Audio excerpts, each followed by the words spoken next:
Mbote na balandinyo surtout ya Adassa Témoin TV, soyez tous le bienvenue dans notre émission Les Abakuki et les Adassa Show de mon cœur oye. Ba moure nyonso o bolingaka musala nanga o bosepelaka na théâtre ba o boza ba bakukute boza pe ba famille maboma te boza eloko te mais boza ba moure ya théâtre na beleli bino bokota boya koyoka makambu ezali ya koloba ebele lelo toyeli bino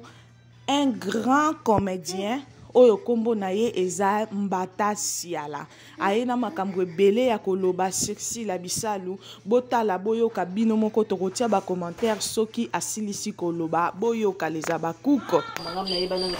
Nodinga noko ndoki j'espère que yo moko moni mbola bonyo yo voix na ngai kuto bana ko linga ko ya kuto ashako yawa te na kama ko yo silo zo kama ko fene so na kanda ko ndako zanga climatisé noko na obina na no matoi andika ko loba kana batu kinga na vana kana loba kana zoleka na yake tala kabate lero pe kana tamsubi loko noke na ndendo yo sala kana ngona basiero kana yaka mwa dito moko yo tika na kwa na ndenge wana tena ndenge na zo mi bate la kaka sanso wana sibato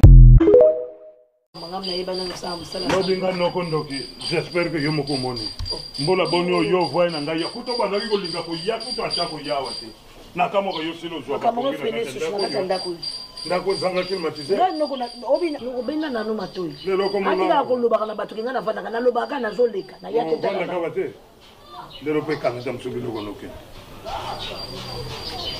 na ndendo yo sala kana ngona basiero kana yaka mwa dito moko yo tika na kwa na ndenge wana tena ndenge na zo mi bate la kaka sanso wana sibato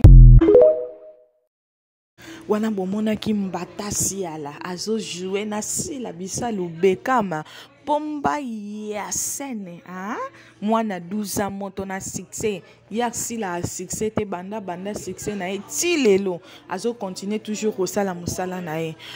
ebele na batu tozo beta c'était toujours que toza la concentrer na ba film na biso tolongwa na distraction ba épisode nyonso kaka épisode moko nde mutu esali 114k. Deuxième épisode na biso esali soki ba 90k.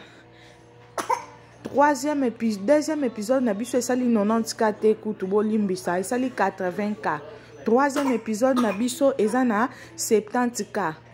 Quatrième épisode na biso ezana 64k. Cinquième épisode na biso ezana 60k. Sixième épisode na biso ezana 59k. Septième épisode na biso ezana 58k. Les abakouk toté les mato matsa musala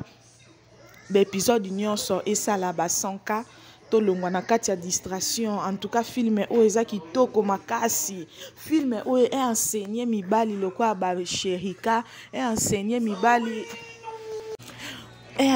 mibali na kozalaka ferme na kati ya ndako libala ba mibali infidèle lokwa ba sherika baze ebele oke na entreprise moko batie o DG oke okutani na mwasi moko donc race de vipère penza oke okutani na ye mbala moko yo ngako tonayebi ba mibali misusu po mibali na biso o bazalaka bandumba kindumba ezala bango lokwa donc ata babali esilaka bango te mais na mibali misusu asalaka na kindumba na libanda mais ayebisa ba petite wana so na ndako bobenga te il faut bon respecter mwasi nanga jamais kolinga bêtise na ya libanda aya nango na ndako jamais mwasi alikangwa koyebisa eboyeke te onde eza boye divorce ye pake ya salite mibali ba protéger toujours ba mère à palais Sherika Leli a incarné rôle na kitoko makasi. En tout cas félicitations yango tozobelela babakuku film kitoko boye mama makambu mama moko mabe apuyaka bana na ye na ba bêtise ba mama ebele baza boye mwana zobunga nzela yo zo apuye ba mama ebele batinda bana bango abasi na kindumba bana bango na kosala ba makambo ebele ya mabe grâce ye wana pe amoteme suki pression tellement eleki kobeta tellement eleki amoni susu makambo makasi eza susu te ya ko résister azui asigné mukanda divorce parce que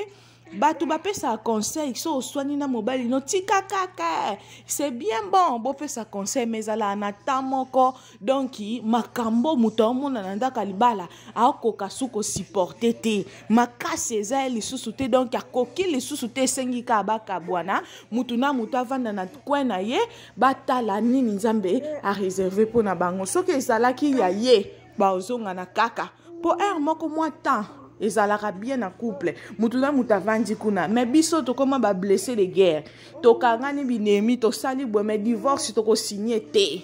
donc grâce il fallait azala toujours wana en tout cas si la bravo théâtre kitoko alors kitoko toujours senga kaka batu ba consommer en tout cas bo consommer 9e épisode na biso alelo sali 35k les abakouk to longwa na kati ya distraction to consommer film na biso to ya wana ebele pona ko partager pona ko tala bo s'abonner massivement na kati ya si la bisalo officiel boya pembango a na kati ya Adasa Temo TV bobosa na kate bo sotaka ba publicité parce que ba publicité nde mutu esungaka biso na bato nyonso boyaka otindaka bato bafingaka esika bazofinga bino wana nyonso bino wana kotia bapel kotia bacrédit mpona kobenga mpona koparticipe na mafinga mais si la ye moko akoma na chaîne na ye ke alingi mafinga te mais bino nde mutu bozobebisela sila mosala olie boya wana na bapromotion olie boya koyebisa babakuki bapartage mais bino mutu bozokotia babakuki na kati ya badistraction inutilement era film mpo batala baza kaka na distraction alors zaka na ba distraction inutilement yango wana tobeleli babakouk bolonga na distraction tozala concentré na kati ya film na biso eza kitoko makasi stop na mafinga to continuer ko s'abonner massivement.